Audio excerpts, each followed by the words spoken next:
Cek. Suara saya terdengar? Ya. Halo? Dengar, Oh, terdengar merdu ya. Baik, acara kita mulai aja ya. Udah malam. Assalamualaikum warahmatullahi wabarakatuh. Waalaikumsalam warahmatullahi wabarakatuh. Selamat malam dan semangat pagi untuk adik-adik dan kakak-kakak dan ayah bunda semua. Salam sejahtera untuk kita semua. Selamat datang di malam penghargaan Buku Kancil Tidak Suka Mencuri Timun. Ada yang terhormat kepada Bapak Heru Kurniawan selaku Kepala Sekolah Menulis Wadas Kelir. Yang saya hormati kepada Bapak Ibu dan sahabat kreatif. Yang saya cintai teman-teman dari admin Sekolah Menulis Wadas Kelir. Salam hangat, jabat erat penuh semangat dari saya Nur Hafid sebagai moderator yang akan menemani sahabat kreatif dalam acara malam penghargaan Buku Kancil Tidak Suka Mencuri Timun. Semoga sahabat kreatif selalu dalam keadaan sehat dan tidak lupa selalu bahagia dan terus semangat ya. Sebelum kita mulai, mari kita bersama-sama membaca basmalah. Bismillahirrahmanirrahim. Semoga kegiatan malam penghargaan Buku Kancil Tidak Suka Mencuri Timun ini berjalan dengan lancar.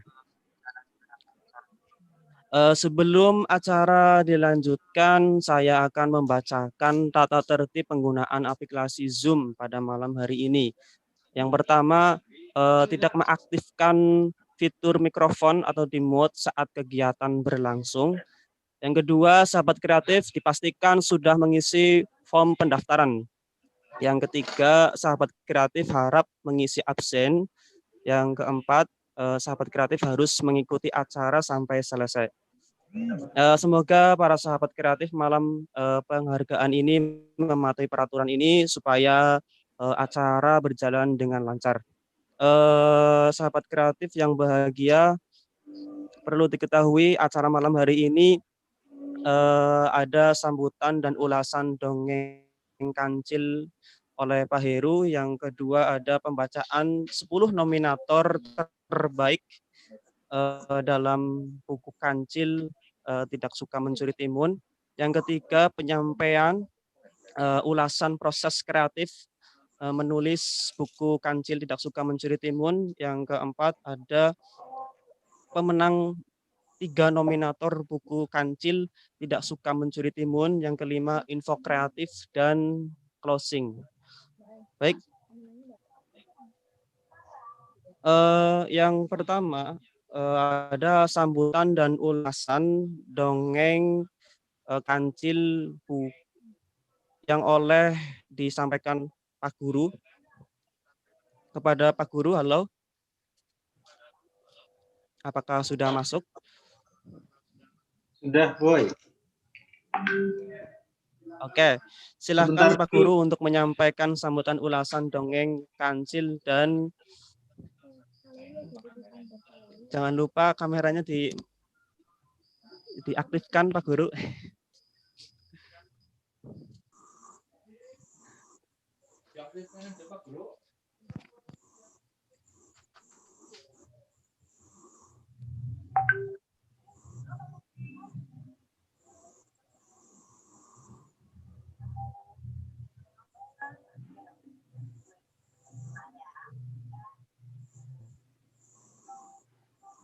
Teman-teman sambil menunggu, kalau tidak bisa mengikuti di kegiatan menggunakan aplikasi Zoom, teman-teman bisa mengunjungi channel YouTube Pak Guru Heru Kurniawan. Bisa diakses mulai sekarang.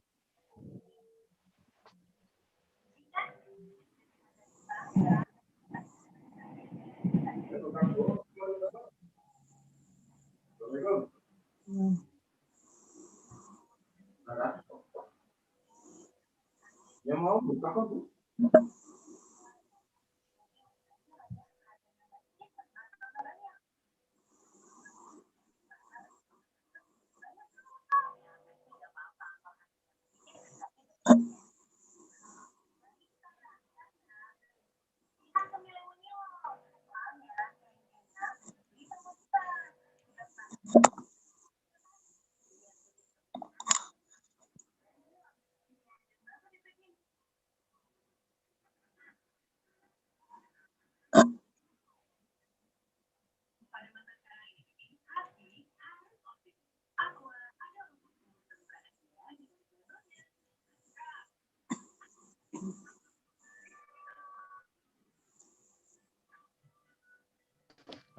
Maaf teman-teman, ini ada trouble sedikit dari persiapan Pak Heru Kurniawan.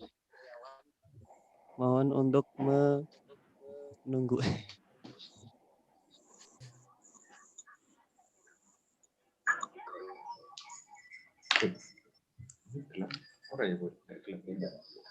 Oke, terima kasih.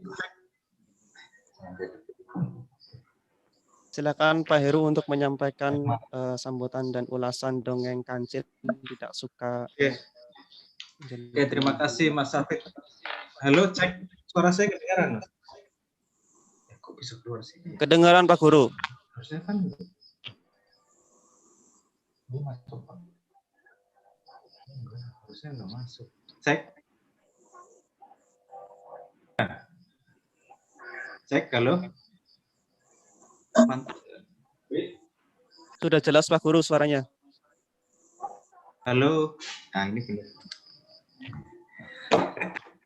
Oke, mohon maaf sebelumnya ada gangguan di sistem saya. Oke, terima kasih. Assalamualaikum warahmatullahi wabarakatuh. Waalaikumsalam warahmatullahi wabarakatuh. Bismillahirrahmanirrahim. Alhamdulillahirabbil alamin. Yang saya hormati teman-teman semua, ada Bunda Kanti, ada Bu Serli, ada Bu Rosna, ada Yuli, ada Kanti 2 kayaknya nih. Ada Mbak Farhati, ada Kak Hafid, ada Mas Rizdi, ada Mbak Nursila, ada Mbak Cici, ada Mbak Cici, ada Bu Julia, ada Bu Widi, ada Bu Dewi, ada Bu Dian, Herudian, rumah istri saya, ada Bu Min, ada Bu Supriyanti, ada Bu Ai Marlina. Terima kasih semuanya atas kehadiran malam ini. Sebenarnya Mas Hafid bilang malam penganugerahan itu rasanya wow banget. Kayaknya hadiahnya mau mobil itu baru penganugerahan. Kalau ini sih sebenarnya malam apresiasi saja ya, memberikan apresiasi atas kerja keras teman-teman dalam menulis dongeng ya, sehingga kita mencoba memberikan apresiasi kepada teman-teman semua. Saya sudah membaca semua dongeng kancil teman-teman. Nanti saya coba memberikan ulasan ya. Ini ya anggap saja ini mereview ya atas dongeng kancil teman-teman, sehingga nanti ada masukan-masukan bagus yang bisa menjadi pengetahuan kita bersama untuk mengembangkan kemampuan menulis kita semakin bagus ya. Jadi kalau kita beri tingkatan menulis itu, pertama ada tingkatan menulis yang sifatnya teknis ya. Kalau teknis itu biasanya teman-teman udah bisa menulis, menyampaikan gagasan, EYD-nya benar, maka itu baru tataran teknis. Tingkat yang kedua ada yang namanya tingkat fungsionalis, fungsional. Tingkat fungsional itu teman-teman bisa membuat tulisan sesuai dengan kebutuhannya, itu udah fungsi. Bisa menulis surat, bisa menulis dongeng untuk anak usia dini, ya memang dongeng itu bisa dinikmati oleh anak usia dini dan bagus. Nah, harapan yang ketiga sebenarnya tidak hanya itu. Harapan yang tertinggi di dalam menulis adalah saya menyebut sebagai tingkatan ideologis. Ini yang perlu kita mulai masuk ke ranah sana. Tingkatan ideologis ini menulis tidak semata-mata kita bisa menaklukkan EYD, menyampaikan gagasan. Menulis tidak semata-mata kita hanya bisa untuk mengejar satu tujuan estetika atau keindahan tertentu ya pada pembaca, tetapi menulis sudah dalam konteks bagaimana kita ingin membangun sebuah budaya. Ya, ada visi kita ke depan tentang menulis. Salah satunya adalah visi yang saya latih, yang kita belajar bersama di dalam menulis dongeng kancil itu tidak hanya persoalan, saya akan bahas, menulis kita secara teknis, kita bisa menguasai EYD, kemudian kita bisa menulis kancil yang menarik secara fungsional, ya, fungsi, tapi saya berharap bahwa kita sampai kepada tataran menulis ideologis. Ada satu gerakan bersama kita bahwa kita ingin menghadirkan sosok Kancil ya, sebagai satu karakter kekayaan bangsa ini yang nanti bisa diterima ya, bisa dibacakan kepada anak-anak yang ada di Indonesia ini, sehingga Kancil menjadi satu sosok yang tidak hanya dinikmati ceritanya, tetapi sudah masuk pada ruang berpikir anak-anak kita. Ini yang saya sebut sebagai ruang ideologis. Nah, teman-teman, saya berharap bahwa kemampuan-kemampuan kita menulis sebagai sebuah perjuangan tidak hanya kita membekali diri orang yang mampu, orang yang bisa, tetapi juga orang yang punya keinginan kuat untuk menanamkan ya karakter-karakter, membangun satu pandangan bersama, sehingga dongeng menjadi salah satu sarana yang kita lakukan ini. Ini pengantarnya, moga-moga harapan kita bersama ya, nanti ada tindak lanjut dari Kancil ini, bahkan menjadi riset. Saya sedang menulis jurnal dari dongeng yang teman-teman buat, dan saya sudah membuat satu formulasinya, nanti saya sampaikan di sini kaitannya dengan sosok Kancil yang dihadirkan oleh teman-teman di dalam dongengnya. Oke, saya coba share screen. Saya membaca semua dongeng dengan berbagai karakteristiknya ya. Setidaknya tadi sudah saya katakan bahwa menulis itu sudah sampai kepada tataran setelah dilatih editing, mungkin teknisnya sudah terlampaui. Kemudian yang kedua, fungsionalnya sudah terpenuhi. Ya, bukti fungsional terpenuhi itu ketika saya ingin menulis dongeng Kancil sebagai tokoh yang lucu, maka anak-anak saat membaca dongeng kita bisa tertawa, maka di situ berarti kita sudah bisa melampaui fungsi itu. Kan gitu. Ketika kita membuat Kancil yang kemudian sedih, kemudian yang membaca anak-anak itu ikut sedih, berarti fungsi itu bisa terpenuhi. Berarti kita udah bisa melampaui aspek fungsional itu. Nah, yang kemudian akan saya bahas bagaimana dongeng Kancil kemudian melampaui aspek ideologis itu sebagai pandangan kita bersama, sehingga yang tertanam pada anak-anak saat membaca Kancil itu tidak semata dia senang, tidak semata dia suka, tetapi dia juga mulai terpengaruh dengan gagasan-gagasan kita yang ada di dalamnya. Nah, apabila kita menelaah ke belakang, maka sesungguhnya Kancil bagi saya tidak semata-mata Kancil sebagai binatang dengan identifikasinya ya.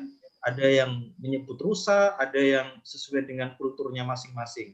Ya. Tetapi Kancil sudah menjadi satu identitas budaya kita, di mana Kancil itu mewakili kesenangan kolektif masyarakat ya di tahun 80-an kayaknya ke belakang gitu, di mana saya masih ingat sangat gemar sekali dengan dongeng-dongeng Kancil. Bagi saya Kancil adalah satu dongeng yang menghadirkan kesenangan tersendiri buat saya misalkan.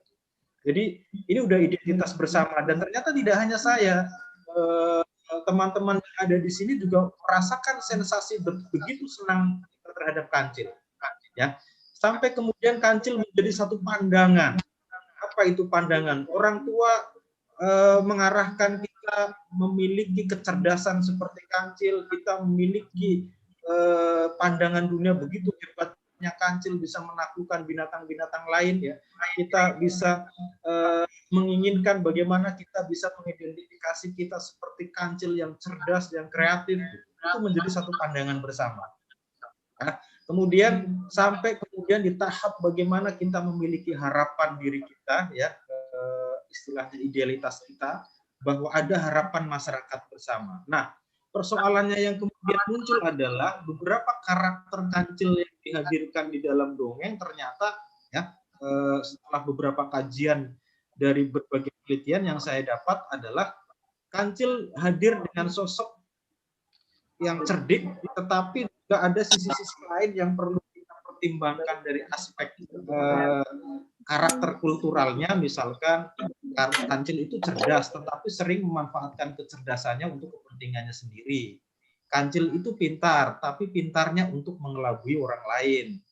Kancil itu baik, tetapi kebaikannya selalu ada maunya yang ujungnya adalah untuk dirinya sendiri. Jadi Kancil memanfaatkan segala potensi kemampuannya yang bagus dalam ranah-ranah di mana dia ingin kediriannya itu terpuaskan. Itu mungkin salah satu kritik yang ada di dalam dongengnya teman-teman semua. Nah, kemudian teman-teman mencoba menggeser itu. Identitas budaya yang awalnya Kancil disajikan di dongeng-dongeng terdahulu sebagai Kancil yang ingin memanfaatkan segala potensi untuk dirinya sendiri, teman-teman geser. Segala potensi Kancil tetap dipertahankan, tetapi tujuannya bukan untuk dirinya sendiri atau egoistik ini, tetapi tujuannya untuk teman-temannya. Jadi sudah mengalami pergeseran yang saya sebut sebagai altruistik. Jadi pergeseran di mana segala pemanfaatan kemampuan kita tidak dalam konteks untuk diri kita, tetapi untuk teman-teman binatang yang lain. Nah, ini saya pikir ini hal yang bagus. Kita menghadirkan satu konsep identitas budaya yang baru, bahwa Kancil tetap dipertahankan sebagai binatang yang cerdas, tetapi kecerdasannya tidak dalam konteks untuk pemenuhan egosentrisnya sendiri, tetapi untuk altruistiknya kepada orang lain. Ini ada pergeseran dari dongeng teman-teman. Nah, beberapa catatan penting dari saya memberi telaah ada sekitar 6 tahap dari dongeng teman-teman ya. Yang pertama, dongeng Kancil dari teman-teman menghadirkan Kancil sebagai cerita. Nah, ini masukan penting nanti yang sampai pada tahap ini. Artinya bahwa ada sebagian cerita Kancil ya yang baru menghadirkan Kancil sebagai Kancil yang menarik dalam petualangan-petualangan yang enak dibaca, enak didengarkan kalau itu didongengkan, dan berhasil menaklukkan tadi kemampuan teknis itu. Jadi enak aja dibaca sebagai sebuah cerita. Misalkan Kancil dalam proses pengalamannya, ya ketemu dengan teman-temannya dan sebagainya. Tetapi ini masih meneruskan aja sama dengan kancil-kancil yang sudah ada sebelumnya. Itu. Jadi saya menemukan beberapa karakteristik dongeng yang menghadirkan Kancil hanya sebagai Kancil yang menarik dari aspek petualangan saja. Jadi ini saya sebut sampai kepada penaklukan teknis dan kemudian mulai sebenarnya mencoba untuk melakukan secara fungsional sebagai dongeng, sebagai perannya fungsional itu. Tetapi di sini dia belum menghadirkan satu gagasan-gagasan sebagai Kancil yang sebenarnya seperti apa sih dia. Kalau hanya meneruskan seperti sebelumnya, maka mah sama aja gitu ya, sama aja. Itu ada di sini. Kelompok yang kedua, nah ini nih. Jadi ini udah mulai melangkah lebih lanjut gitu. Melangkah lebih lanjut itu begini. Kancil yang dulu itu dijadikan sebagai hipogram. Hipogram itu sumber ya. Sumber dongeng kita, sumber ide dari dongeng kita. Jadi kalau misalnya begini, kalau dulu Kancil itu mengelabui deretan buaya yang banyak itu tetap dihadirkan sebagai sumber ide. Tetapi ya nanti terjadi tahap yang ini nih. Terjadi perubahan-perubahan atas kejadian yang sebelumnya dengan kejadian yang sekarang. Jadi misalkan kalau dulu Kancil itu menghitung gajah dalam rangka untuk dia mengelabui supaya dia terbebaskan, maka bisa jadi Kancil saat ini ya sebagai hipogram tetap menghitung jumlah buaya ya, menghitung jumlah buaya yang ada di sungai, tetapi dalam rangka dia ingin belajar berhitung dan dia berteman dengan buaya. Jadi ini ada semacam pembengkokan konteks sebelumnya di mana sudah diadaptasi, tetapi hipogramnya dongeng dahulu itu masih ada. Dan ini saya pikir ini menarik. Jadi kayak semacam menghadirkan dongeng-dongeng yang masa lalu, tetapi disesuaikan Kancil yang dulu, tetapi disesuaikan dengan konteks yang sekarang. Ini banyak hadir di sini. Misalkan Kancil nyolong timun, banyak yang hadirin itu, kemudian Kancil yang mau menyelamatkan harimau, kemudian bingung kalau saya selama harimau ini jangan-jangan harimau ini akan makan saya. Jadi Kancil sudah punya kesadaran masa lalu bagi hipogram, gitu ya. Ini ada kelompok yang ada di sini. yang lebih tinggi lagi, jadi tapi diubah di beberapa bagian sehingga menghasilkan dongeng yang sebenarnya idenya sama, tetapi beberapa hal diubah sesuai dengan konteks yang sekarang. Ini menurut saya lebih bagus lagi dan sudah punya keberanian ya. Kalau tadi hanya meneruskan aja dongeng-dongeng yang dulu dan intinya sama aja, hanya variasi-variasinya saja yang berbeda. Nah, yang ketiga ini menghadirkan dongeng yang direkonstruksi ulang ya. Jadi sosok Kancil menggambarkan ide-ide kreatifnya. Nah, ini agak menarik. Jadi Kancil dibuat lebih cerdas lagi, Kancil dibuat lebih kreatif lagi, Kancil dibuat lebih atraktif lagi, sehingga ini bagi saya udah sampai tingkat ketiga ini Kancil sudah dahsyat. Kancil sudah masih menghadirkan sosoknya yang dulu, tetapi dia sudah bertransformasi menjadi Kancil yang lebih cerdas. Ya, misalkan ada dongeng yang sangat bagus, saya suka ya, dongeng Kancil yang kemudian menghadirkan Kancil yang bisa membuat 4 tahap bagaimana menyadarkan anak melalui kata-kata ajaib yang sekarang sedang banyak diajarkan ke anak-anak dengan idenya yang sangat kreatif di luar dugaan kita semua. Nah, ini udah tinggi lagi nih. Jadi Kancil sudah sangat direkonstruksi lagi, sudah menjadi sosok yang tidak hanya kreatifnya itu sama seperti dulu, nyelamatin binatang, ngitung buaya di sungai, misalkan mengelabui lebah misalnya, tetapi sudah dibuat lebih cerdas dan lebih kreatif lagi, lebih hero gitu. Nah, ini saya pikir ide yang sangat bagus untuk menghadirkan Kancil lebih kreatif lagi. Itu masih dalam konteks rekonstruksi. Kenapa saya sebut rekonstruksi? Karena dia masih menyusun ulang Kancil-Kancil yang dahulu dengan sesuai dengan konteksnya yang sekarang. Nah, ini yang saya harapkan. Ada beberapa dongeng yang sudah menghadirkan, yang berani menghadirkan Kancil yang didekonstruksi, ya, Kancil yang dihancurkan sosoknya. Misal, kalau dalam dongeng-dongeng Kancil itu biasanya cerdas, hero, tiba-tiba di dongeng ini Kancil dibuat sebagai binatang yang paling tidak cerdas. Kita bisa berani membongkar itu tidak? Ya. Dibongkar menjadi tidak cerdas, dibongkar menjadi binatang yang kemudian justru membutuhkan orang lain, binatang lain, tetapi melalui ketidakcerdasannya itu menyadarkan banyak binatang. Nah, kita sampai berpikir ke arah sana enggak? Jadi istilahnya begini, ini saya suka dongeng yang begini dalam pemahaman saya. Orang yang hebat itu bukan orang yang hebat. Orang yang hebat adalah orang yang bisa membuat orang lain hebat. Itu kan pernah, ini ada sebuah film ya, judulnya Wonders itu.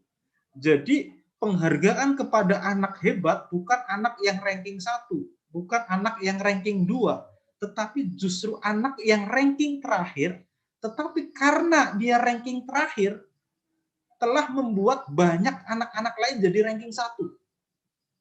Nah, itu kan berarti dia hero tuh. Jadi dia mampu mendekonstruksi. Nah, ada beberapa teman yang saya suka gagasannya, karena Kancil itu dibuat tidak berdaya, misal ya, Kancil itu dibuat tidak berdaya, bukan tidak berdaya, Kancil itu dihadirkan sebagai binatang yang biasa, tidak cerdas, bahkan ada persoalan, tetapi dia menerima persoalan itu, dan justru karena persoalan yang dihadapi Kancil ini, semua binatang jadi tersadarkan untuk berbuat baik. Nah, ini saya pikir sudah sampai kepada tingkatan dekonstruksi yang kuat ya, sehingga kita akan mengubah satu pandangan ke anak-anak ya. Saya suka kemarin Watik Idio bilang, saya ingin menghadirkan sebuah dongeng di mana binatang itu tidak punya keistimewaan, tidak punya keunggulan, tetapi diterima oleh semua orang. Jadi kita menerima orang lain itu bukan karena dia punya sesuatu yang unggul, tetapi justru karena kesadaran kita bahwa kita sama dan tidak ada keunggulannya, kita bisa menerima orang dengan baik. Saya pikir ini menjadi tantangan kita ya, untuk membuat sebuah dongeng yang menampilkan tadi ideologi-ideologi, pandangan-pandangan kita ya, Sehingga dongeng itu akan membangun kesadaran bersama masyarakat kita. Saat dongeng kita berlomba-lomba menghadirkan tokoh binatang yang hebat-hebat, yang cerdas-cerdas, yang pintar-pintar, di mana ukurannya adalah pikiran, kenapa kemudian kita tidak mampu menghadirkan satu konsep dongeng yang ukurannya adalah kemanusiaan, yang ukurannya adalah kebaikan, yang ukurannya adalah kesadaran. Kan saya pikir itu menjadi hal yang bagus untuk ditanamkan ke anak-anak. Jadi kalau saya mencintai kamu bukan karena kamu punya sesuatu yang istimewa. Saya mencintai kamu karena kamu adalah sesuatu yang baik. Kamu itu sesuatu yang menghargai kemanusiaan orang lain.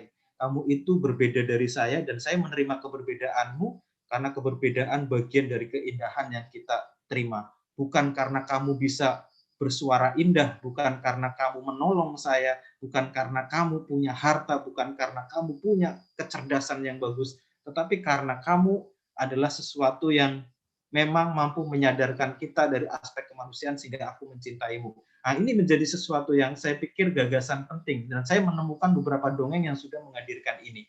Dan itu jadi saya jadi kepikiran kemana-mana. Nah, ini barangkali pengantar saya. Harapan saya adalah tadi semoga kita terus berproses kreatif ya. Setelah kita bisa menaklukkan kemampuan teknis kita di dalam menulis dongeng, kita bisa menaklukkan kemampuan fungsional kita di dalam menulis dongeng. Kita tentu saja berharap lebih tinggi bahwa kita bisa menaklukkan ideologis ya, pandangan-pandangan yang menghadirkan di dongeng itu, sehingga dongeng itu dibaca oleh banyak orang dan menghadirkan satu pandangan-pandangan yang bagus ke anak-anak tentang kehidupan, ya, tentang menilai kebaikan, tentang menilai kejujuran, tentang pluralisme, tentang kedamaian. Itu menjadi sesuatu hal yang saya pikir sangat penting untuk ditulis di dalam dongeng, salah satunya dengan menghadirkan sosok-sosok kancil di dalamnya. Itu barangkali Mas Hafid yang bisa saya sampaikan sebagai pengantar atas hasil riset saya terhadap hampir 50-an lebih ya dongeng yang sudah saya baca melalui kelas editing ini. Terima kasih semuanya. Assalamualaikum warahmatullahi wabarakatuh. Waalaikumsalam warahmatullahi wabarakatuh. Terima kasih Pak Guru yang sudah mengulas ya dongeng Kancil Tidak Suka Mencuri Timun, penulis buku Kancil Tidak Suka Mencuri Timun yang akan disampaikan oleh Farhati. Halo Kak Farhati. Ya, halo Kak Hafid. Oke.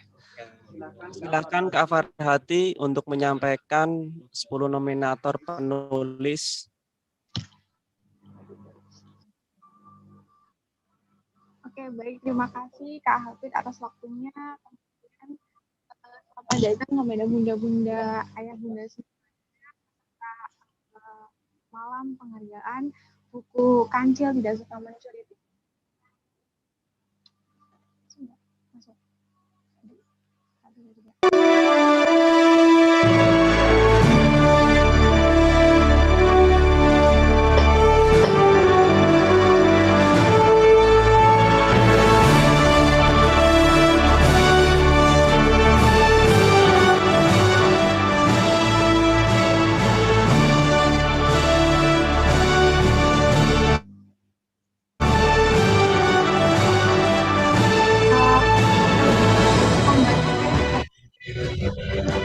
Cek, masuk.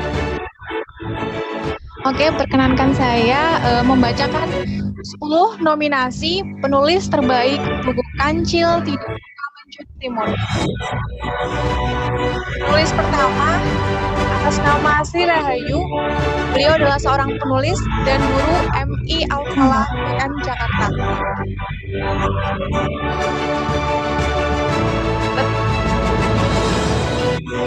Penulis kedua diraih oleh Sherly Siswati. Beliau adalah seorang penulis dan ibu rumah tangga.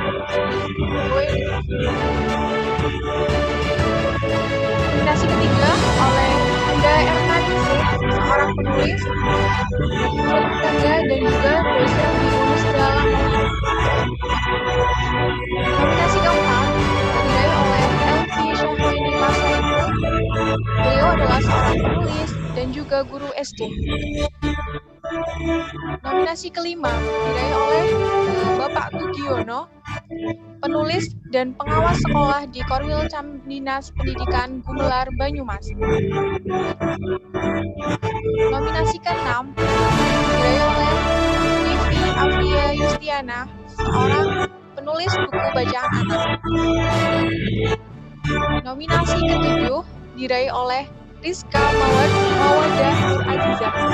Beliau adalah seorang penulis dan juga mahasiswi Sky Miftahul Ula Nganjuk dan juga guru KB Al-Khairiyah Baron. Nominasi ke-8 ada Lailatul Nur Amanah. Beliau adalah seorang penulis dan juga mahasiswa IAIN Purwokerto serta relawan Rumah Kreatif Wadas Kelir. Nominasi ke-9 ada Dinda Diah Panca Setiarini. Beliau adalah seorang penulis dan juga guru SD Negeri 1 Taman Sari, Banyumas. Nominasi ke-10 ada Bunda Yuli Kismawati. Beliau adalah seorang penulis dan juga ibu rumah tangga. Oke, selamat untuk 10 nominasi penulis terbaik. Kancil tidak suka mencuri timun. Sekian dari saya. Wassalamualaikum warahmatullahi wabarakatuh. Waalaikumsalam warahmatullahi wabarakatuh. Terima kasih Kak Farhati yang udah menyampaikan 10 nominator terbaik buku Kancil Tidak Suka Mencuri Timun. Selanjutnya tadi Pak Heru udah menyampaikan ulasan buku Kancil Tidak Suka Mencuri Timun. Nah, kita ada sharing-sharing bersama dengan ibu-ibu hebat tentang bagaimana sih ulasan proses kreatif menulis buku Kancil ini. Nah, di sini saya ditemani oleh 3 orang, namanya Bu Yuli Kismawati, kemudian ada Ibu Sherly Susilowati, kemudian ada Kak Vivi. Halo, Bu Yuli Kismawati. Halo. Ya. Oke. Udah siap, Ibu? Insya Allah siap. Oke. Ibu Yuli Kismawati lahir di Banyumas tanggal 14 Juli 1988. Nah, kesehariannya sebagai ibu rumah tangga dan penulis buku bacaan anak-anak. Beliau juga udah punya buku aktivitas yang terbit di Gramedia. Bisa dicek toko-toko Gramedia di penjuru kota-kota. Kepada Ibu Yuli Kismawati dipersilahkan. Baik Kak, terima kasih atas kesempatannya. Assalamualaikum warahmatullahi wabarakatuh. Waalaikumsalam warahmatullahi wabarakatuh. Bismillahirrahmanirrahim. Alhamdulillahirrahmanirrahim. Pada hari ini kita bisa bertemu dengan teman-teman sekolah menulis Wadas Kelir dan dengan perasaan mohon maaf agak deg-deg. Yang terhormat Pak Guru Heru Kurniawan selaku Kepala Sekolah Menulis Wadas Kelir, dan yang berbahagia yang saya hormati tim Sekolah Menulis Wadas Kelir beserta teman-teman hebat anggota SMWK. Puji syukur kita panjatkan kehadirat Tuhan Yang Maha Kuasa atas nikmatnya. Di sini saya akan berbagi cerita. Sebelumnya terima kasih sekali atas kesempatan yang diberikan. Mohon maaf bila mana nanti ada tutur kata atau kesalahan kata dalam pengucapan ataupun apa, mohon dimaafkan. Eee, di sini saya akan, berbagi tentang proses kreatif menulis dongeng kancil yang tidak suka mencuri timun. Lanjut, Kak. Ya, buku dongeng kancil ini, eee, adalah sebuah hasil dari kelas editing klinik yang diadakan oleh Sekolah Menulis Wadas Kelir. Nah, di sini itu, menurut pemahaman saya itu mengubah paradigma cerita kancil yang suka mencuri timun menjadi kancil yang baik. Nah, agar, eee, sebenarnya, menurut saya juga itu dongeng itu, apa namanya, tidak harus dikenalkan, ke sesuatu yang tidak baik. Penekanan yang baik pun, eee, sebenarnya bisa sebagai, apa namanya, untuk, menanamkan karakter baik tersebut. Lanjut, Kak.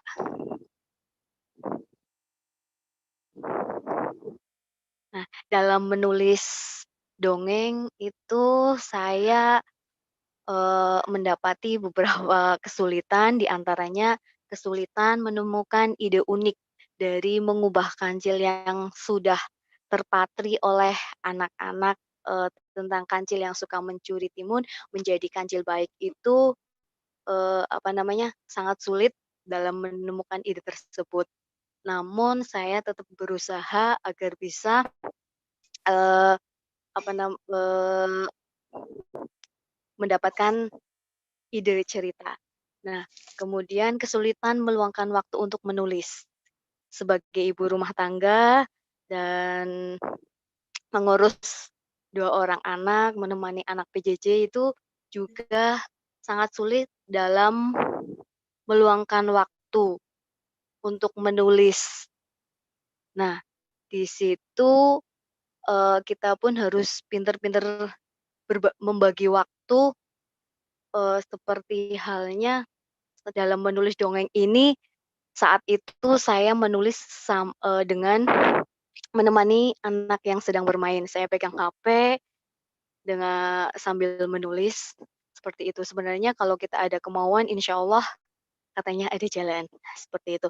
Kemudian kesulitan mengawali tulisan yang menarik. Nah, menurut, apa namanya, ini sebenarnya saya berusaha mempraktekkan ilmu-ilmu yang didapat di SMWK. Dongeng yang tidak suka Mas halo, Kak? Halo, Mbak halo, Ai? masih Iya, masih terdengar. terdengar ya? Ya, masih. Ya. Nah, itu Masih, kemudian Bunda. oh iya, namun, untuk mengawali tulisan yang menarik itu sebenarnya, akan membuat para pembaca itu lebih penasaran ya, lebih greget, apa namanya, ingin sekali meneruskan, bacaan.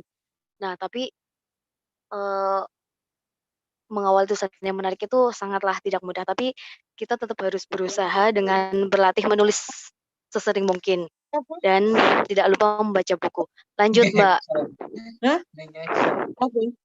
Nah, semua kesulitan itu bisa kita lalui dengan adanya motivasi, motivasi menulis itu.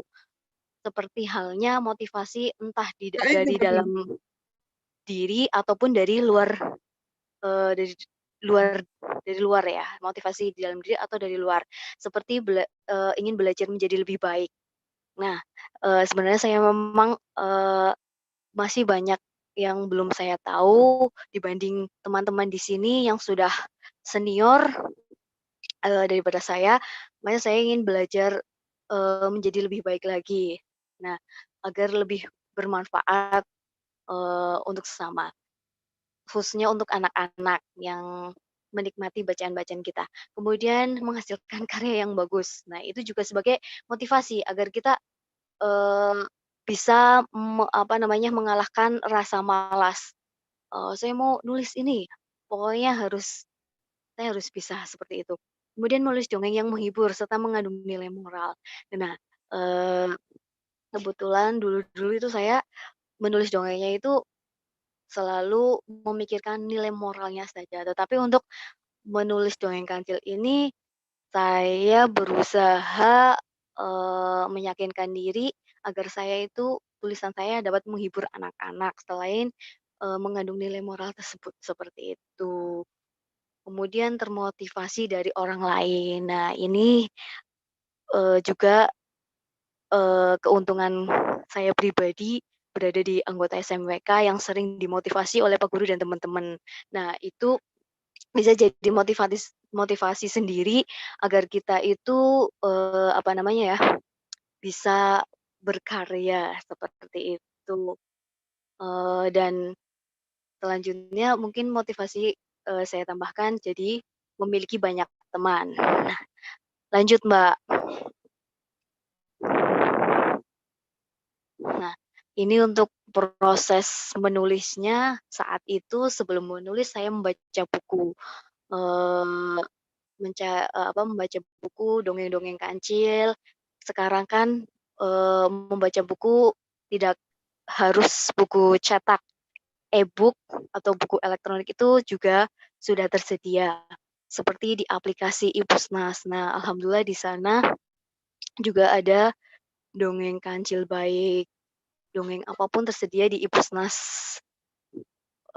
Kemudian menghadirkan kembali peristiwa yang telah terjadi. Nah, dalam menggali ide itu, saya berpikir, memikirkan memikirkan kejadian-kejadian atau pengalaman-pengalaman beserta anak. Wah, apa ya yang bisa diangkat untuk cerita, kita jadikan dongeng, seperti itu.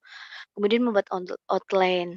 Nah, sebelum menulis kita buat outline dulu, coret-coret alurnya, pemilihan tokohnya, atau, konfliknya seperti itu. Seperti pokoknya, apa, ilmu-ilmu yang dari Pak Guru itu sudah lengkap lengkip, tinggal kita itu, apa ya, mengamalkannya saja ya. Kita, eee, karena katanya ilmu, itu harus diikat. Nah, diikatnya dengan tulisan. Kemudian saat menulis itu harus fokus pada apa yang sedang ditulis.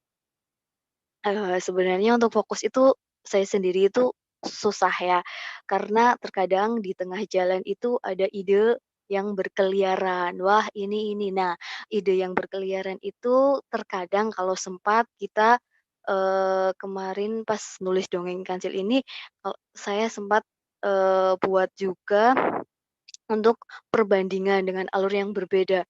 Coba seperti ini, oh, bagus yang mana, nanti dibandingkan seperti itu. Itu bisa kalau, mau seperti itu juga bisa. Nah, kemudian untuk setelah menulis, pastinya harus membaca tulisan berulang-ulang, tidak seperti dulu. Saya kalau menulis itu tergesa-gesa, jujur aja itu tergesa-gesa. Tapi seiring berjalannya waktu, berbagai ilmu coba diaplikasikan, akhirnya, sekarang kalau sudah menulis ya kita pasti, membaca tulisan itu dulu, kemudian diedit.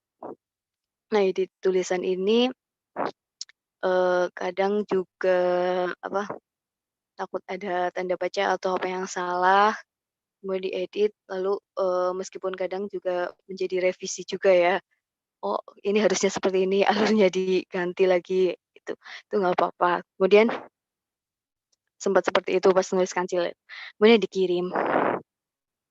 Nah, untuk problematika masalah selanjutnya terkadang itu kalau dikirim kalau misalnya mau menulis, buku yang satu buku atau, yang ke penerbit mayor itu problematikanya itu ditolak, itu nggak apa-apa, kita berdoa saja. Saya pribadi itu, apa namanya ya, berdoa saja pada Yang Kuasa, kita serahkan saja saya sendiri itu belajar, inginnya belajar belajar belajar dan belajar, seperti itu. Lanjut, Mbak. Nah, ini untuk motivasi saya sendiri dan, semoga teman-teman juga termotivasi ya. Menulis memang butuh perjuangan, sangat sekali butuh perjuangan. Kendati demikian menulis mencipta kebahagiaan, sebuah kebahagiaan.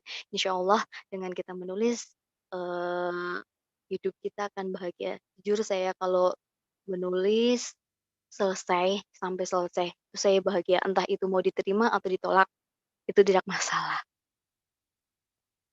Lanjut. Sekian, terima kasih. Mohon maaf bila banyak salah, saya sedang belajar. Sekali lagi, terima kasih atas kesempatannya pada SMMK. Saya sangat bahagia bisa bertemu dengan teman-teman dan tim Pak Guru yang hebat, super hebat. Terima kasih atas kesempatannya. Mohon maaf atas kesalahan. Mohon maaf atas kesalahan. Demikian. Wassalamualaikum warahmatullahi wabarakatuh. Waalaikumsalam warahmatullahi wabarakatuh. Terima kasih Ibu Yuli Kismawati.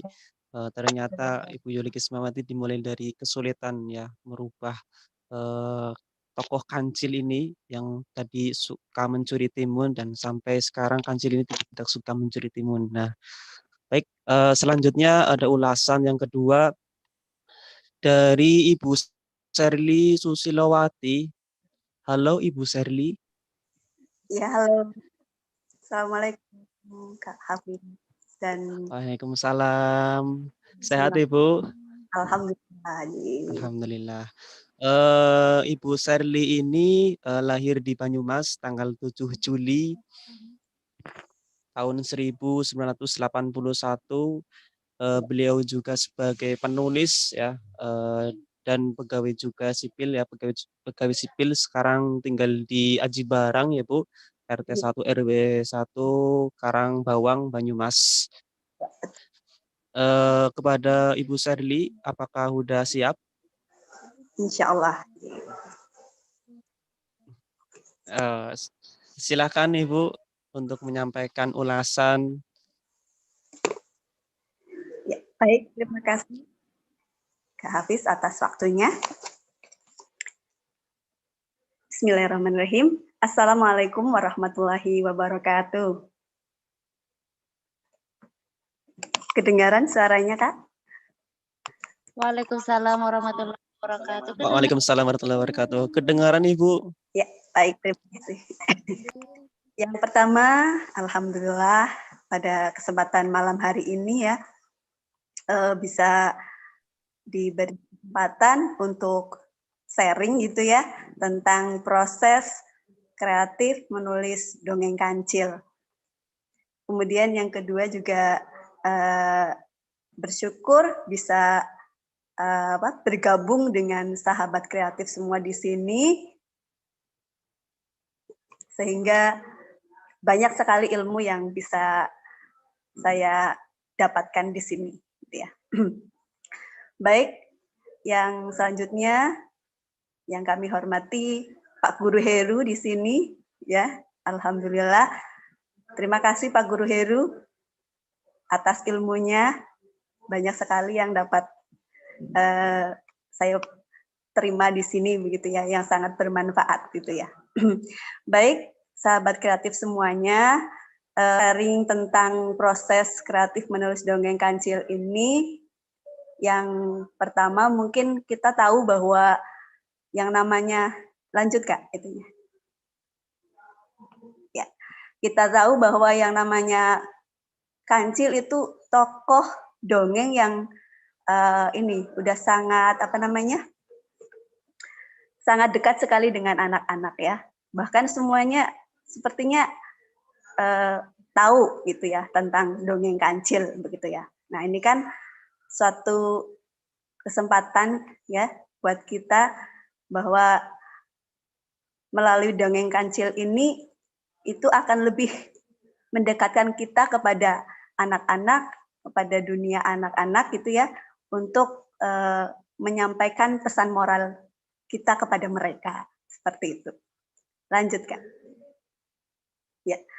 Nah, dengan banyaknya cerita dongeng kancil begitu ya, yang banyak sekali lah waktu ketika saya akan menulis dongeng kancil ini, saya baca-baca begitu ya, ternyata banyak sekali begitu ya. Cuman memang sih kebanyakan itu yang seperti tadi disampaikan oleh Pak Guru Heru, bahwa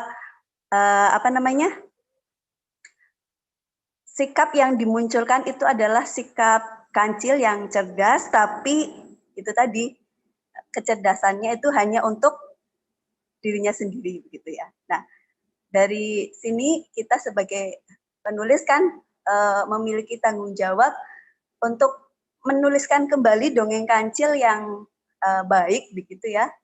Tentunya yang sudah disesuaikan dengan konteks yang sekarang. Nah, di sini yang mulai membuat saya agak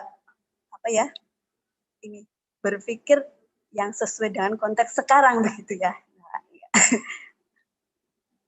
Jadi dengan melihat keadaan sekarang ya, bahwa di negeri kita itu sedang krisis moral begitu ya.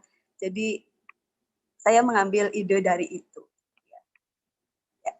Tujuannya agar dongeng kancil ini ya tadi betul itu ya tetap hidup begitu ya. Tapi tentunya sebuah dongeng yang yang tadi memiliki karakter yang baik. Kemudian tetap dikenal oleh anak-anak begitu. Nah,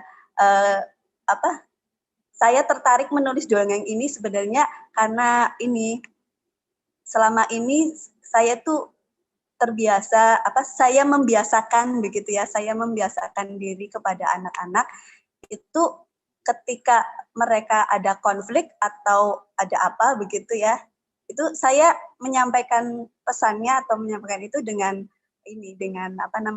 dengan memberi dongeng semacam itu. Namun kesulitannya di sini adalah kalau yang biasa saya sampaikan itu kan bahasa lisan begitu ya. Tapi ternyata untuk ditulis sebuah menjadi dongeng yang dibukukan gitu ya, secara tertulis itu masih harus banyak belajar begitu ya. Jadi mohon maaf.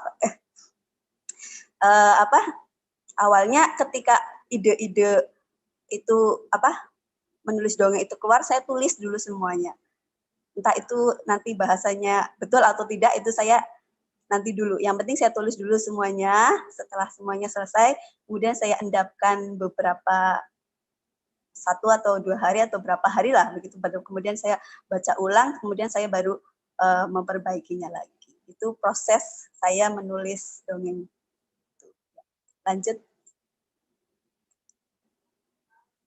Lanjut Kak. Iya. Nah, tentu yang tadi sebelumnya. Nah, ya. Dengan mengikuti kelas editing klinik yang diselenggarakan oleh Sekolah Menulis Wadah Sekalian ini, banyak sekali ilmu-ilmu yang saya dapat, terutama tentang bagaimana menulis yang benar. Jadi kalau selama ini kan saya mendongeng kepada anak-anak, tapi dengan bahasa lisan begitu ya. Tapi ternyata untuk dipindah ke tulisan itu perlu ilmu. Nah, di sini terima kasih sekali ya pada Pak Guru Heru, di kelas editing klinik ini kita diajari bagaimana menulis dari kalimat kemudian menjadi sebuah cerita. Seperti itu pengalaman saya. Lanjut. Ya. Akhirnya dengan bimbingan selama kurang lebih waktu itu 1 bulan Ya, 1 bulan gitu ya. Akhirnya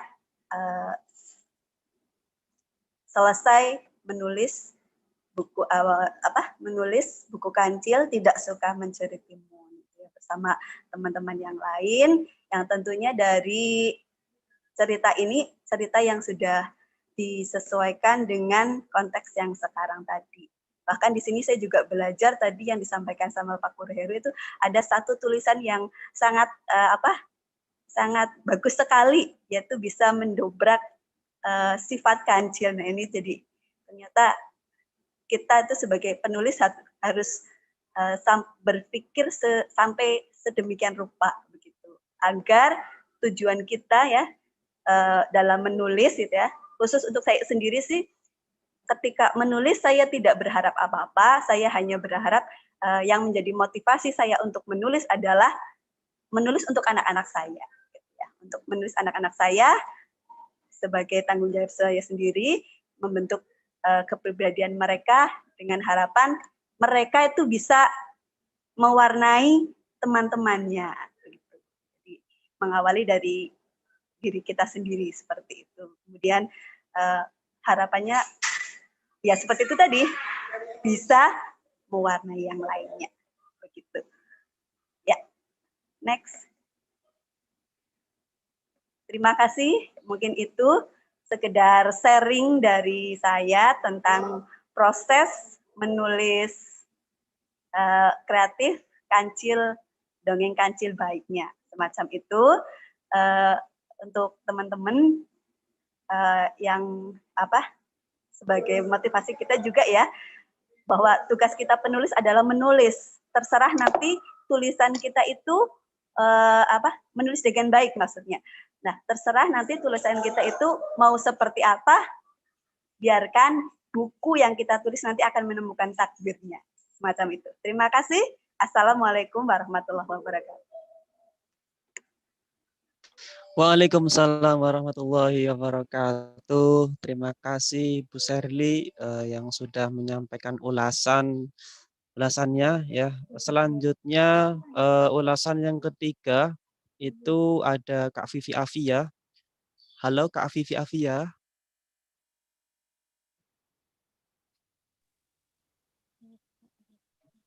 Halo. Apakah terdengar suara saya, Kak Vivi? Apakah udah masuk? Cek. Ya, Kak. Ya. Videonya boleh diaktifkan, Kak Vivi.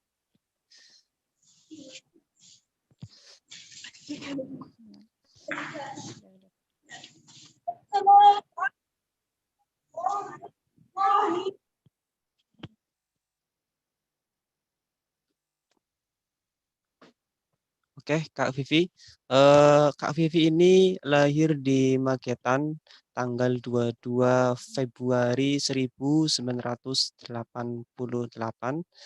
Kini Kak Vivi ini fokus pada bidang penulisan ya. Alamat dia personal Bukit Gondorio, RT 7 RW 4, Kelurahan Gondorio, Kecamatan Alian, Semarang.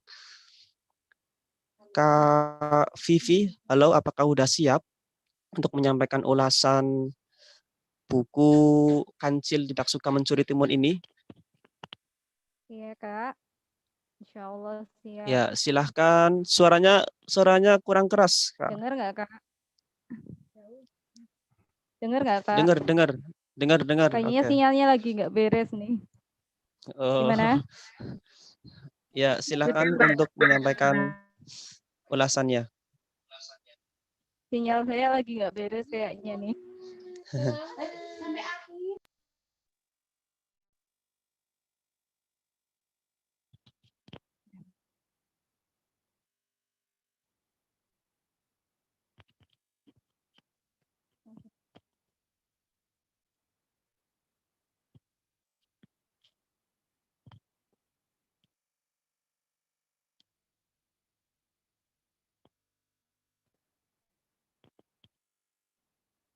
Halo Mbak Vivi, apakah Ya. masih stay di Zoom? Dengar nggak suara Oh saya, ya. Dek? Oh ya, ini kedengeran Mbak. Ya, dengar nggak? Dengar Mbak, sangat imut suara. Dengar, Mbak.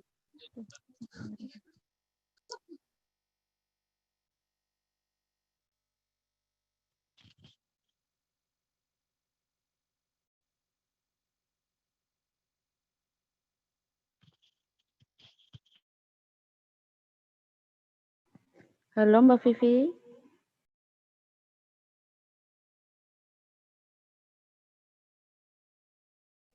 Mbak Vivi, halo. Halo Mbak Vivi.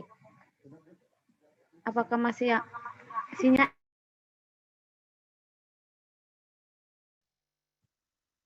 Halo? Halo Mbak Vivi. Suara saya kedengaran nggak? Iya, sekarang kedengeran. Bismillahirrahmanirrahim. Mudah-mudahan bersahabat sinyalnya. Assalamualaikum warahmatullahi wabarakatuh. Waalaikumsalam warahmatullahi Warahmatullahi wabarakatuh. Yang terhormat Pak Guru Heru Kurniawan, yang terhormat admin SMWK semuanya, terima kasih atas waktu yang diberikan. Begitu juga buat Bapak Ibu yang ada semuanya. Sebelumnya saya mohon maaf, kemungkinan ada kendala sinyal berkali-kali ini. Dan kayak ini saya akan bercepat saja proses penulisan cerita Kancil yang memang sudah ditentukan dan kita diminta bersama-sama untuk menghilangkan stigma negatif tentang kancil. Selama ini yang kita kenal sebagai kancil yang cerdik cuman suka mencuri. Dan ini kita bersama-sama buat memperbaiki itu semua. Next, Kak.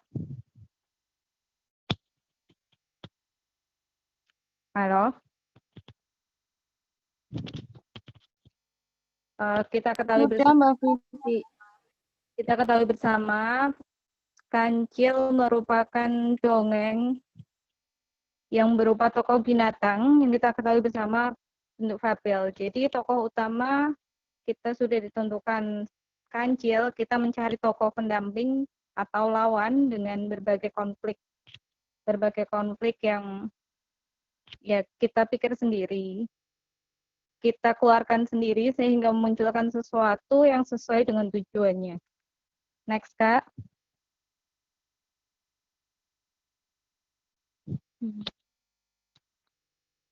Next, Kak. Aduh, dengar gak sih? Sudah, Mbak. Halo, Kak Fit, Kak Erin. Halo. Suara saya masih dengar? Masih.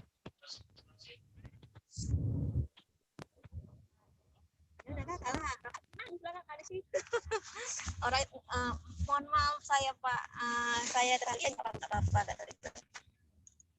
Saya kira acara ini kami yang ditumpangkan karena kebetulan ada kunjungan dinas, jadi panitia ditumpangkan. Ternyata setelah sampai di sini saya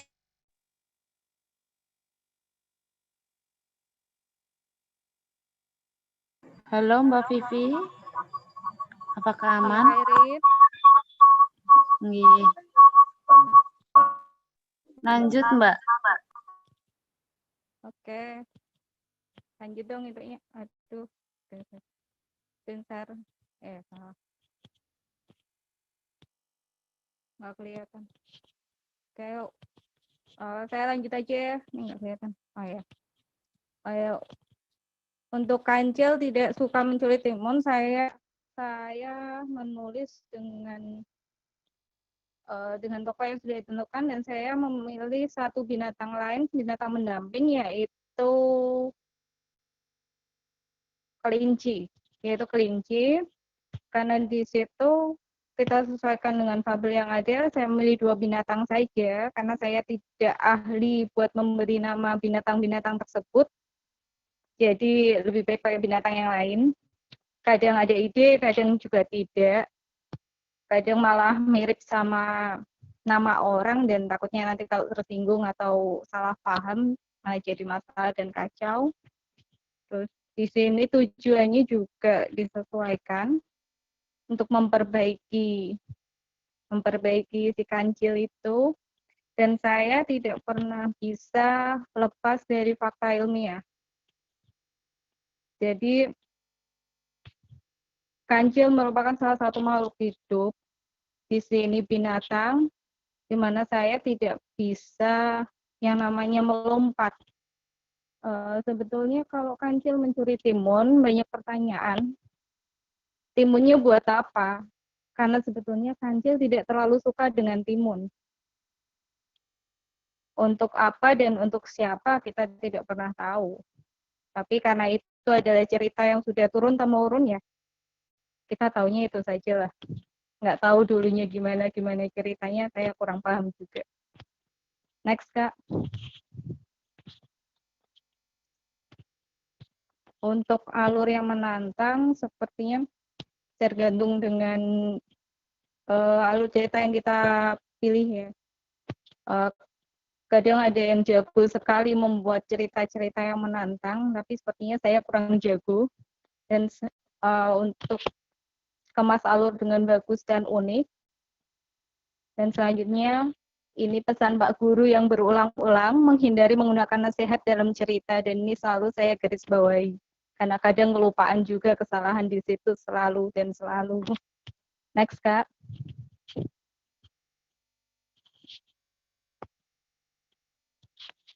Next, Kak. Ya. Di sini saya menulis Kancil tidak mencuri lagi. Di situ tokoh utama saya Kancil dengan lawan kelinci. Di situ saya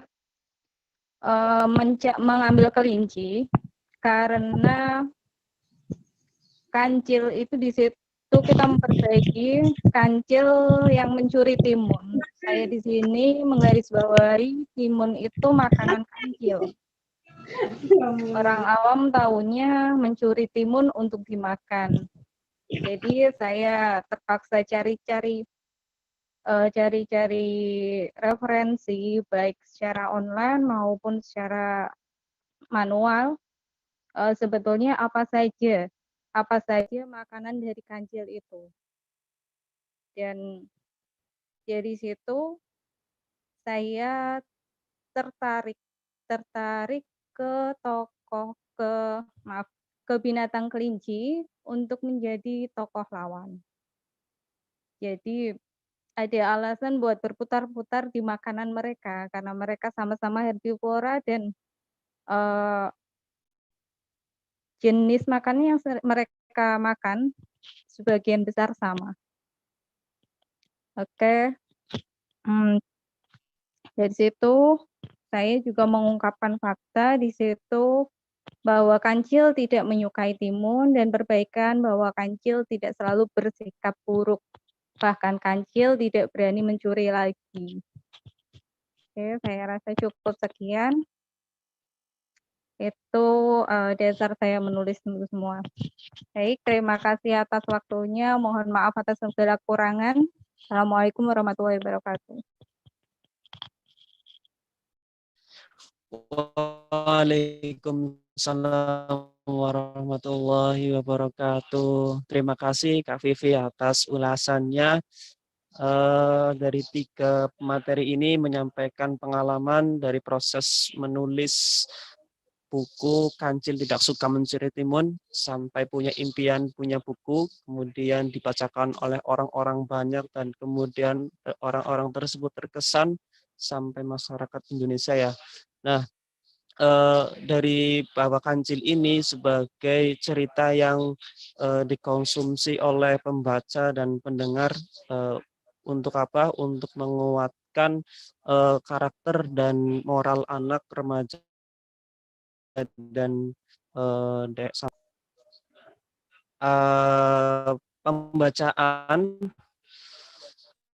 3 nominator terbaik menulis buku Kancil Tidak Suka Mencuri Timun yang akan disampaikan oleh Kak Airin. Kepada Kak Airin dipersilahkan. Oke, baik, terima kasih kepada Mas Hafid.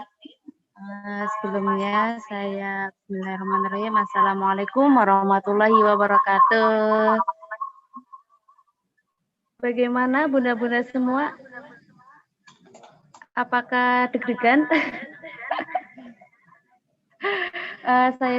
Sebelumnya saya ucapkan selamat untuk 10 nominator terbaik penulis buku dongeng dengan judul Kancil Tidak Suka Mencuri Timun. Baik, kali ini saya akan membacakan siapa saja sih juara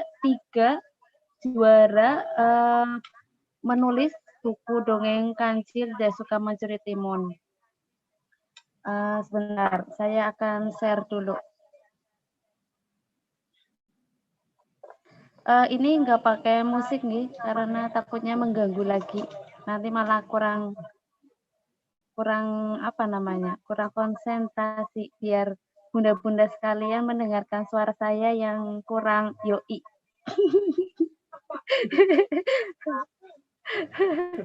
Sebentar.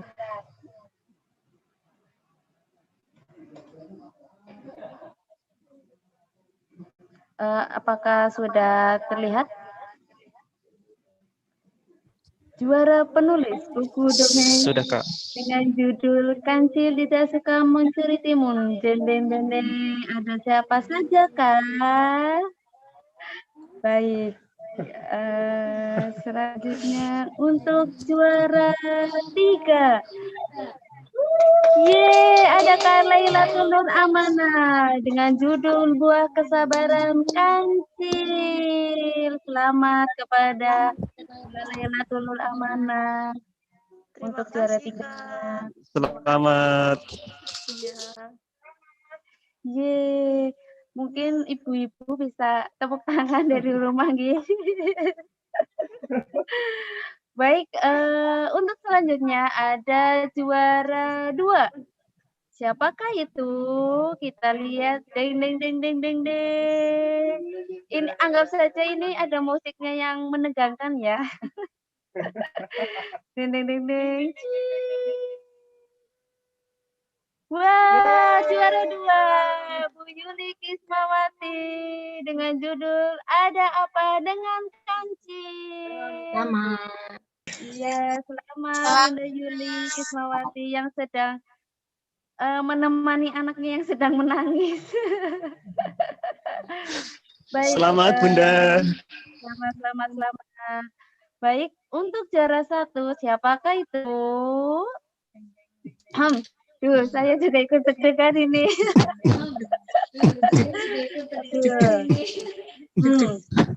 Siapakah ya? Selamat juara 1. Mana Mbak? Kelihatan? Oh, belum. Ya lupa dong. Maaf. Yeay.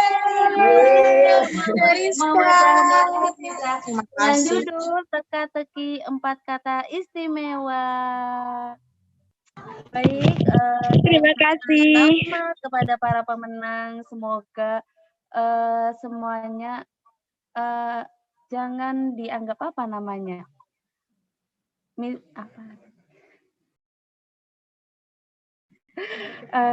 Selamat untuk para pemenang, untuk bunda-bunda atau panda-panda yang belum menang, jangan berkecil hati. Jadikan ini sebagai motivasi agar kita bisa lebih baik lagi, dan lebih baik lagi. Insya Allah pada kesempatan yang lainnya, insya Allah bisa mendapatkan pemenang gitu. Sekali lagi saya ucapkan selamat kepada para pemenang.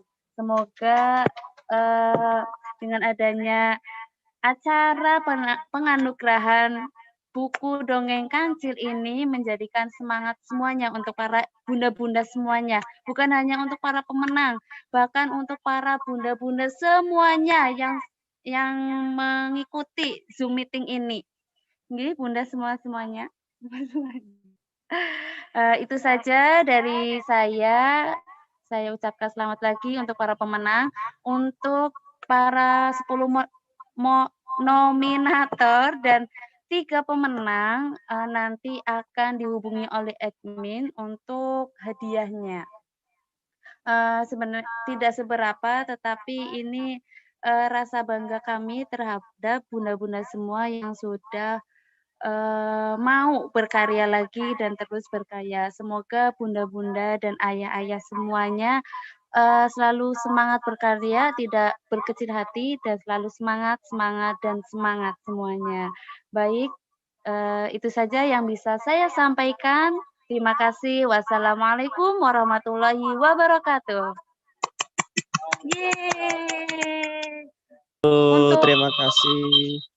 Untuk link absen kami tidak ada, nanti kami langsung add link sertifikat. Begitu Bunda, terima kasih. Saya kembali kepada moderatornya ganteng, Mas Hafid. Silakan Mas Hafid. Baik, terima kasih Kak Airin yang sudah menyampaikan 3 nominator terbaik menulis buku kancil Tidak Suka Mencuri Timun. Dan selamat dan sukses kepada 3 nominator. Semoga tetap selalu berkarya. Selanjutnya,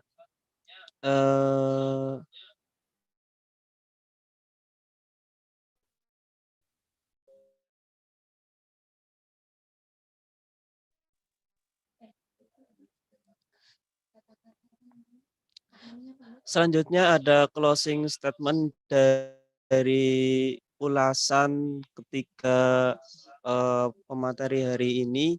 Yang pertama dari Ibu Yuli Kismawati, silakan untuk menyampaikan sepatah kata pada malam hari ini.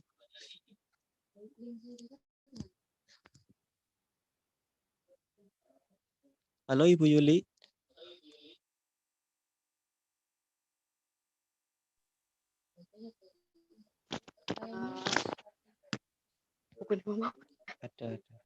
Terima kasih atas apresiasinya dari Sekolah Menulis Wadas Kelir.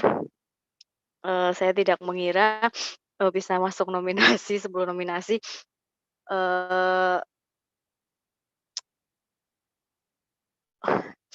Closing statement-nya mungkin seperti tadi saja, bahwa menulis itu butuh perjuangan.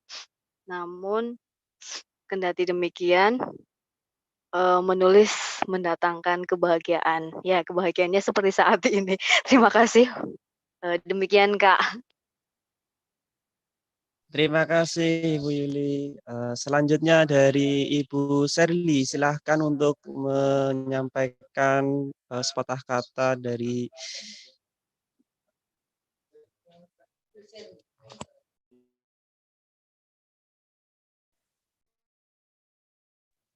Baik, terima kasih Kak Hafiz atas waktunya. Sebagai closing, kalau dari saya pribadi sih, menjadi pemenang memang senang. Selamat, mudah-mudahan ya tadi yang sudah menang bisa memberikan inspirasi bagi yang lain, gitu ya. Dan bagi yang belum menang, tetap menulis karena kita menulis tujuannya adalah untuk mencairkan ide-ide yang menggunung yang ada di dalam diri kita, begitu ya, sehingga menjadi suatu hal yang lebih bermanfaat. Seperti itu Kak Hafiz. Yeah. Oke, terima kasih Ibu Serli. Yeah.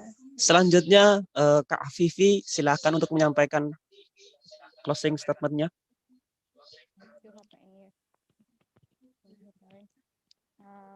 Closing statement-nya, teruslah menulis dan jadikan tulisan-tulisan kita sebagai tulisan yang bermanfaat untuk diri kita sendiri dan masyarakat. Syukur-syukur bisa mengubah masyarakat menjadi lebih baik. Cukup, Kak. Amin. Terima kasih Kak Vivi yang sudah menyampaikan closing. Saya tutup, saya simpulkan bahwasanya teman-teman di sini sudah pandai menulis ya. Namun ada yang masih malas untuk menuliskannya, bahwa menulis adalah bagian dari mencari ide dan kreatif dan bisa jadikan produktif. Dan kata kreatif dan produktif ini satu paket untuk bisa proses menulis menjadi kebutuhan kita, menjadi karya-karya kita. Sebelum kita tutup bersama, mari kita baca hamdalah bersama-sama. Alhamdulillahirabbil alamin.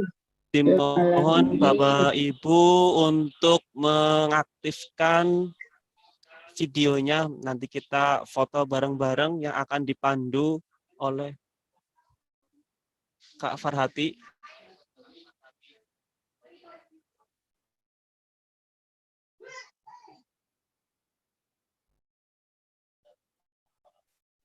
Oh, Kak Ai mau mandu. Silakan Kak Ai untuk dipandu.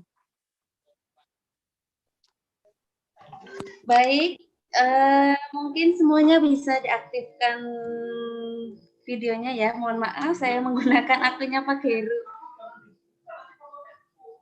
Iya, saya Pak Guru fotonya.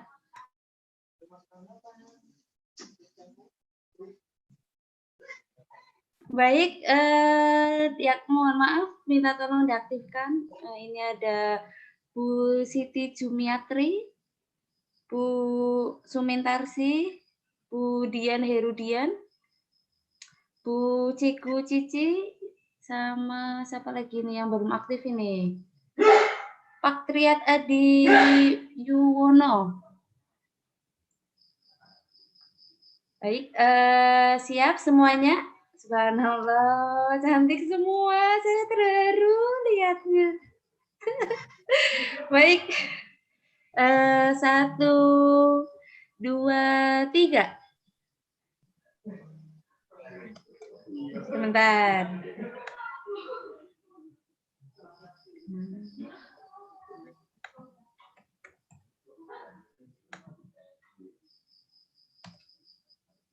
Sebentar.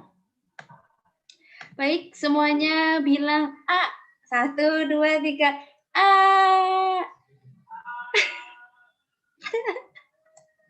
Baik, terima kasih untuk semuanya. Untuk link sertifikat sudah kami share nih Bunda di kolom komentar. Silakan untuk Ayah Bunda untuk mengisinya.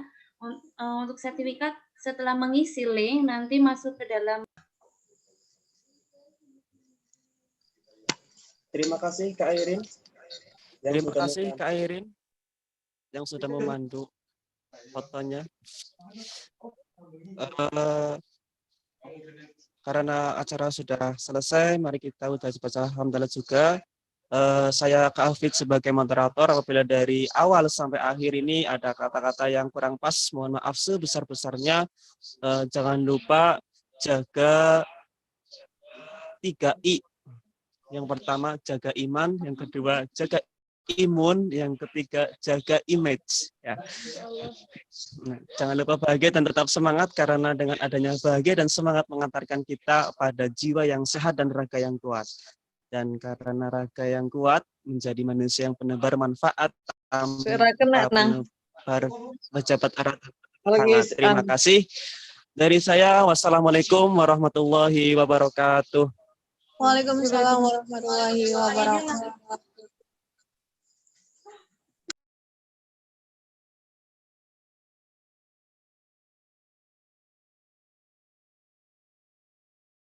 Terima kasih Ayah Bunda. Terima kasih semuanya. Bunda Mati, Bunda Rosna, Bunda Dia, Bunda Siti Jumiatri, Bunda Terima kasih. Kak Mimin. Apa-apa, Kak Irin. Jangan lupa mengikuti kelas kami.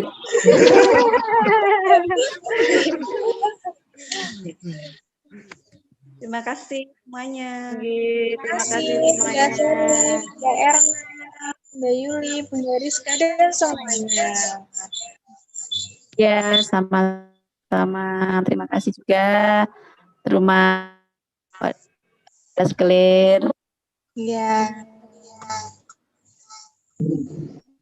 Pak Guru Heru. Salam sehat Jangan lupa selalu. untuk ngisi link ya Bunda untuk sertifikat.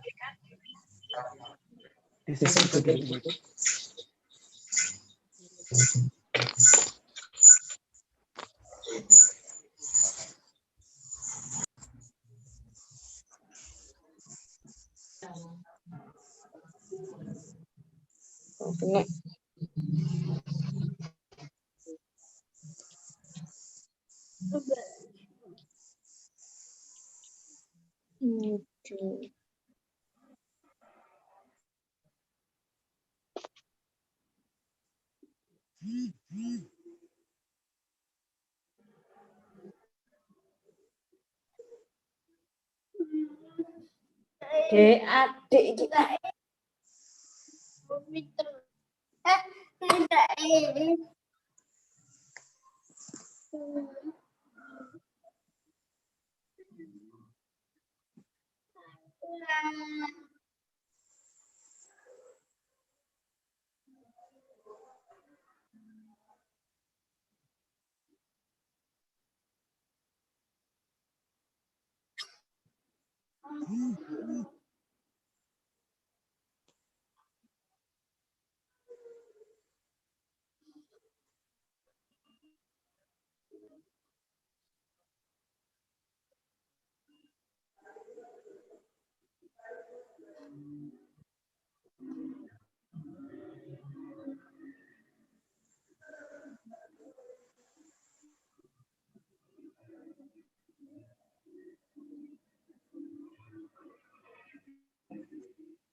Terima kasih Kak, izin live nggih.